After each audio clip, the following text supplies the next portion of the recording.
اعوذ باللہ من الشیطان الرجیم بسم اللہ الرحمن الرحیم آمن الرسول بما انزل الیہ من ربہ والمؤمنون کل آمن باللہ وملائکتہ وکتبہ ورسلہ لا نفرق بین احد من رسلہ وقالوا سمعنا واطعنا غفرانک ربنا والیک المصیر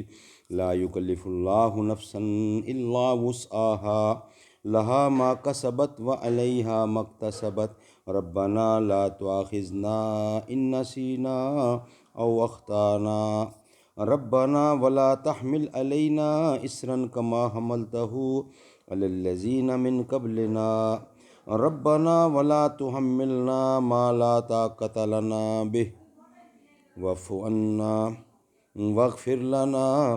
وارحمنا انت مولانا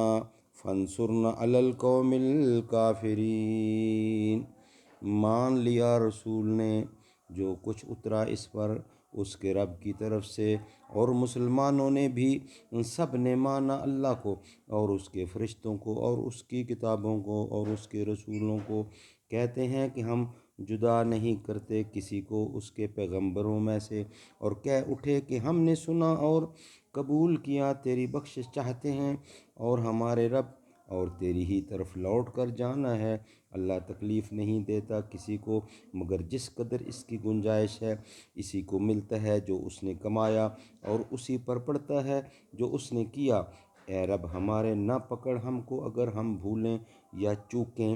اے رب ہمارے اور نہ رکھ ہم پر بوجھ بھاری جیسا رکھا تھا ہم سے اگلے لوگوں پر، اے رب ہمارے اور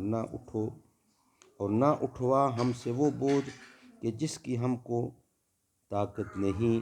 اور درگزر کر ہم سے اور بخشش کر ہماری اور بخش ہم کو اور رحم کر ہم پر، تو ہی ہمارا رب ہے، مدد کر ہماری کافروں پر۔